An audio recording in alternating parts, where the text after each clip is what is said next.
اس بات کا اظہار کیا تھا، ہم کو ان سے یقین ہے کہ دستور کے خلاف وہ کسی بھی بل کی اور اس بل کی کوئی حمایت نہیں کریں گے۔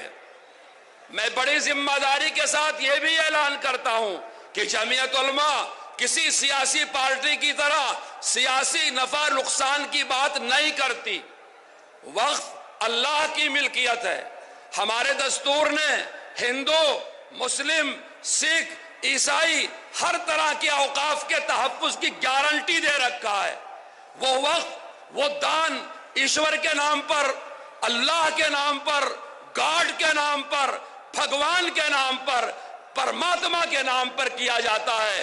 وہ حق ہے یتیم کا، غریب کا، بیوہ کا، انسان کی ملکیت سے نکل کے وہ اللہ کی ملکیت میں چلا جاتا ہے۔ دلی کی، مرکز کی فرقہ پرست حکومت خدا کی ملکیت میں دخل دے رہی ہے۔ ہم کہتے ہیں بچو، اللہ سے لڑنے سے بچو، گاڈ سے لڑنے سے بچو، ایشور سے لڑنے سے بچو۔ ہم قطعاً یہ وعدہ نہیں کرتے کہ اگر آپ نے امنڈمنٹ 2024 وقف بل میں سپورٹ کر دیا تو ہم آپ کی مخالفت کریں گے۔ ہم بالکل یہ نہیں کہتے۔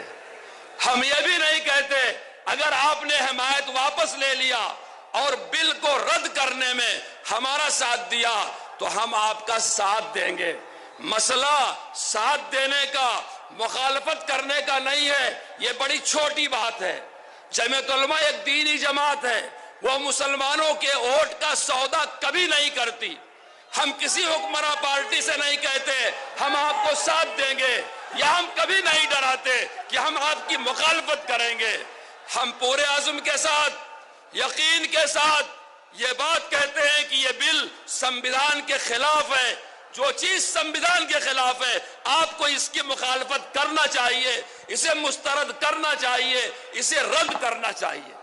آپ جمعیت علماء کے موقف کو سمجھیں۔ اتنا بڑا ملک سمویدھان سے چلے گا، دستور سے چلے گا، آئین سے چلے گا۔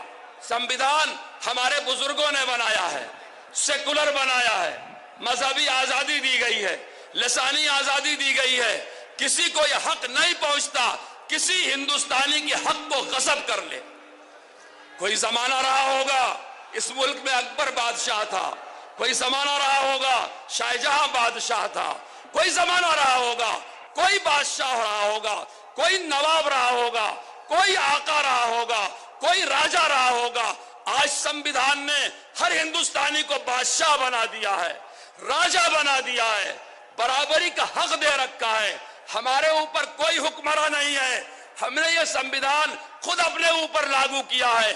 ہم ایک آزاد قوم ہیں، ہم کو سمویدھان نے حق دیا ہے۔ اگر اپنے حقوق کو تلف کیے جا رہے ہیں، ہم پبلک مقام پہ اکٹھا ہو کے اپنا احتجاج درج کرائیں گے۔ یہ سمویدھان نے ہم کو حق دیا ہے۔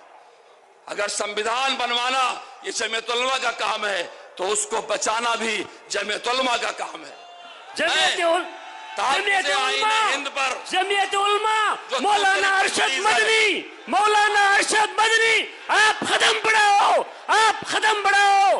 جمعیت علماء قومی یکجہتی، تحفظ آئین، تحفظ آئین۔ جمعیت علماء ایک مرتبہ اپنے جھنڈوں کو لہرا دو۔ نعرہ تکبیر، نعرہ تکبیر۔ ہماری آواز حکومت کے ایوانوں کانوں تک پہنچنا چاہیے۔ بیٹھ جاؤ، مجھے اور باتیں کہنی ہیں۔ یہ کوئی سیاسی جلسہ نہیں ہے کہ میں آپ کو جوش دلا رہا ہوں، ایک دینی جلسہ ہے، امیر الہند کی صدارت میں ہو رہا ہے، بڑی تعداد دیندار مسلمانوں کی ہے۔ میں آپ کو بتانا چاہتا ہوں انگریزوں کے زمانے میں کسی کی جرات نہیں تھی کہ وہ ملک کی آزادی کی بات کرے۔ یہ ملک ہمارے بزرگوں نے آزاد کرایا، اس کو ہم نے سیکولر بنایا۔ آج سیکولرزم کو خطرہ ہے، آئین کو خطرہ ہے۔ کس سے خطرہ ہے؟ حکمراں پارٹیوں سے خطرہ ہے۔ کس سے خطرہ ہے؟ ہائی کورٹ کے جج سے خطرہ ہے۔ کس سے خطرہ ہے؟ وردی پہننے والوں سے خطرہ ہے۔ کس سے خطرہ ہے؟ بھگوا رنگ والوں سے خطرہ ہے۔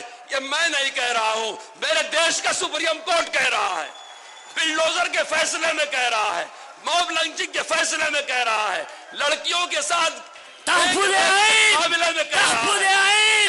صدر جمعیت علماء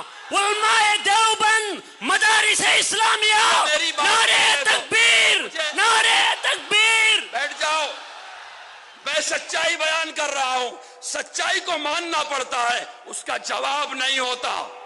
جب سپریم کورٹ کہہ رہا ہے آئین خطرے میں ہے، سپریم کورٹ کہہ رہا ہے بلڈوزر کی کارروائی اسمویدھانک ہے، سمویدھان ہم نے بنایا ہے، دھرم نرپیش اس کو ہم نے بنایا ہے، قربانیاں ہمارے بزرگوں نے دی ہے۔ آج جمعیت علماء سمویدھان بچائے گی۔ اس تحفظ آئین کے متعلق ایک تجویز ہے جو پیش کریں گے آندھرا و تلنگانہ کے جنرل سیکریٹری مفتی محمود زبیر صاحب، وہ تشریف لے آئیں اور اس کا متن پڑھ کر کے سنائیں۔ آپ غور سے سنیں۔ ہم سمویدھان کی حفاظت کی جنگ کو اخیر تک لے جانے کے لیے تیار ہیں، کوئی ہم سے ہمارا حق چھین نہیں سکتا۔ ایک وقف امنڈمنٹ کا مسئلہ نہیں ہے، ہم سمویدھان کے ایک ایک پکتی کی حفاظت کریں گے، اس کے خلاف کسی کو نہیں کرنے دیں گے۔ یہ ہمارا سیاست مقصد